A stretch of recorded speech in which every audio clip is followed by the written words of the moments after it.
Zora Neale Hurston was born on January 7, 1891. She is an American writer associated with Harlem Renaissance who celebrated the African American culture of the rural South. Hurston novels, short stories, and plays often depicted African American life in the South. Hurston documented rural black speech and used entirely black Southern vernacular in a number of her works. The characters she depicted in her works were rural, largely uneducated, and were part of a way of life the urban black middle class wanted to leave behind rather than celebrate through literature. In her 1928 essay, How It Feels to Be Colored Me, African American writer Zora Neale Hurston argues that race isn't an essential feature that a person is born with, but instead emerges in a special social context. Hurston introduces this theme by describing her childhood in the majority black town of Eatonville, Florida, where until the age of 13 she was not yet colored. In this book, Hurston talks about her life and recounts her childhood days when she sat and watched white people travel through her town but never stopped. She grew up in Eatonville in Florida, which was a colored town, and white people were considered foreigners in that town. At the age of 13, she moved to Jacksonville, where she came to be known as the Colored Girl. After moving to Jacksonville, she begins to realize the difference between her and others.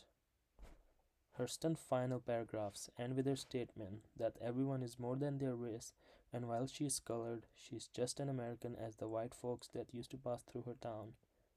Zora doesn't focus on race. She believes she is beautiful just as she is.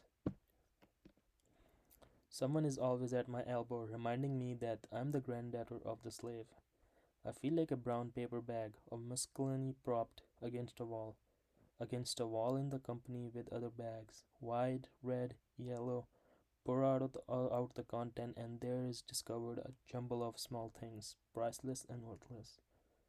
When Zora Neale Hurston wrote this essay in the 1920s, the United States was only 60 years removed from the Civil War, making the end of slavery well within living memory. As such, any account of the African American experience would have to reckon with that legacy. Although she is constantly reminded of slavery, Zora believes it is in the past and finished. She is ready to move on and enjoy life. From the start of her essay, Zora Neale Hurston's idea about race are bound up in creative performance. Her earliest experiences with white people are of signing and dancing for a white audience. By 1920, the 29-year-old earned an associate degree from Howard University in Washington, D.C. 5 years later, she made the fateful move to New York City, where she eventually graduated with Bachelor of Arts from Barnard College. Hurston then moved to New York City's Harlem neighborhood in the 1920s. She became a fixture in the area's thriving art scene, with her apartment reportedly becoming a popular spot for social gatherings. Hurston befriended the likes of Langston Hughes and Countee Cullen, among several others. Zora Neale Hurston and Langston Hughes play Mulebone. One afternoon, Jim and Dave are fighting over a girl named Daisy. When trash talk turns to fist fighting, Jim picks up a mulebone and uses it to render Dave unconscious.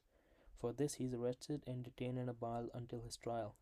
The trial takes place at Macedonia Baptist Church. The town is deeply religious, but there are two kinds of religion among the townspeople. There are Baptists who are typically more black and white about justice, and there are Methodists who view situations more originally. Jim is convicted and sent and ejected from town, banished for 2 years. Later, Daisy encounters Jim as he serves his banishment.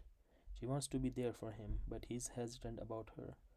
Before they can tell each other how they feel, Dave shows up and starts mimicking words with Jim again. Then, in a clever twist, Daisy explains that whoever loves her more will have to work for a white man. Suddenly, Jim and Dave realize they are friends again. The competition is over. Now neither man wants to be with Daisy.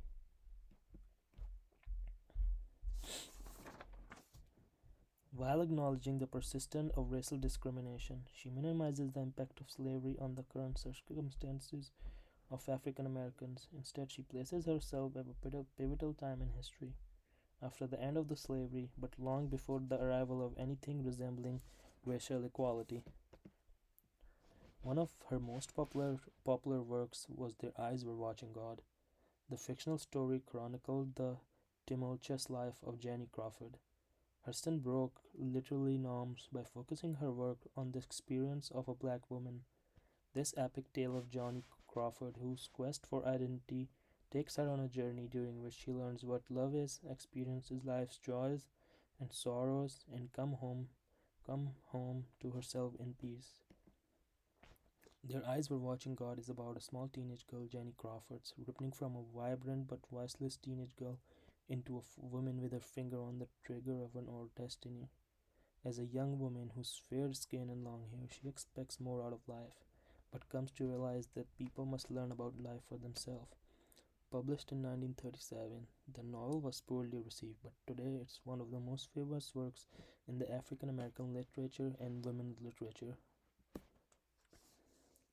The book was criticized at the time, especially by black male writers, who condemned Hurston for not taking a political stand and demonstrating the ill effect of racism. Instead, the novel, now considered her masterwork, celebrated the rich tradition of the rural black South.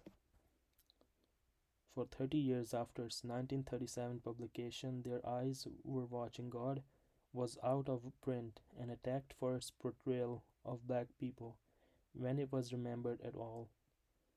By the 1970s, however, it has been rediscovered as a masterpiece. Departing from norms of the Harlem Renaissance, Hurston documented rural black speech and used entirely black Southern vernacular in a number of her works. Some of her mentors, like Elaine Locke, criticized her work as an amusing distraction for white audiences and lacking the political and intellectual heft of her colleagues. After discovering, reading, and rereading Zora Neale Hurston's work, Alice Walker felt as if she knew Hurston personally. By the time of Hurston's death, most of her considerable body of work was out of print, rarely read or studied. It was few years after Zora's death that Walker read Their Eyes Were Watching God, which set her on the path of researching Zora Neale Hurston's life and work. Walker admired how Hurston embraced black culture through her literature. Walker wanted to honor the writer who had been such an inspiration, only to discover that her stern, unmarked grave had caved in and had been overrun by weeds and snakes. Once Walker was as certain as possible that she'd found the right spot, she purchased a headstone and had it engraved.